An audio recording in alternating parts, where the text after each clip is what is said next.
জীবন নিয়ে আমাদের কত না অভিযোগ। আমার এটা নেই, আমার সেটা নেই, আমার বাবা আমাকে এটা কিনে দিতে পারলো না, আমার বাবা আমাকে এত টাকা দিতে পারলো না।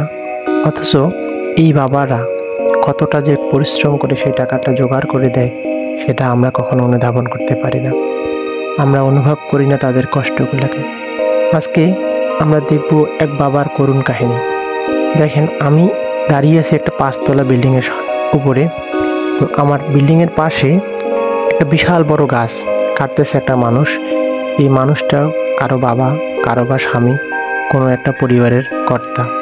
তিনি তার সন্তানদের মুখে হাসি ফোটানোর জন্য, তার পরিবারের জন্য অর্থ জোগাড় করার জন্য দেখেন অনায়াসে কত ঝুঁকি নিয়ে এই কাজটা করে যাচ্ছে।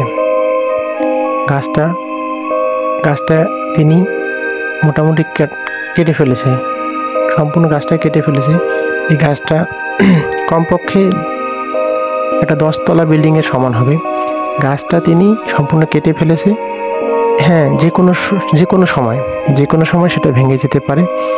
এই মুহূর্তে লোকটি দেখেন একটা রশি বেয়ে, কেবলমাত্র একটা রশি বেয়ে ধরফর করে নিচে নামতেছে। দেখেন, এখানে নিরাপত্তার বলতে কোনো ব্যবস্থা নেই। তিনি কতটা ঝুঁকি নিয়ে নিচে নামতেছেন। ভাই, বাবারা এমনই হয়। প্রত্যেকের বাবা কোনো না কোনো পরিশ্রম করে, কোনো না কোনো কাজ করে আমাদের জন্য এভাবেই টাকা জোগাড় করে। অথচ আমরা বাবার সেই মূল্যটুকু দিই না। বাবার পরিশ্রমের গুরুত্ব আমরা বুঝি না। আমরা যদি সেই পরিশ্রমের মূল্যটুকু দিতাম, যদি তাদের ঝুঁকি নেওয়া কাজের গুরুত্ব দিতাম, তাহলে হয়তো তাদের প্রতি আর কোনো সন্তান কোনো বাবার প্রতি কোনো অভিযোগ করতো না।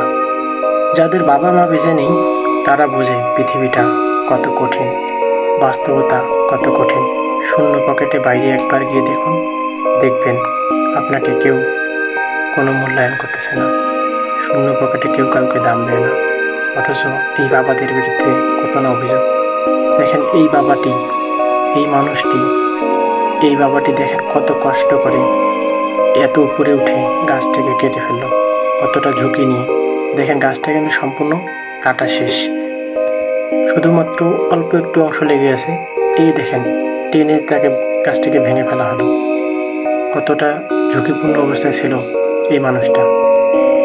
তাকে জিজ্ঞেস করা হলো, আপনি এত ঝুঁকির কাজ কেন করেন? তিনি বললেন, এই ঝুঁকির কাজ না করলে তার পরিবারে আহার জুটবে না। এই ঝুঁকির কাজ না করলে তার সন্তানদের পড়ালেখার খরচ চলবে না। তাহলে দেখেন, জীবনে একটা বাবা তার সন্তানদের জন্য কত পরিশ্রম করে, কত ঝুঁকি নেয়।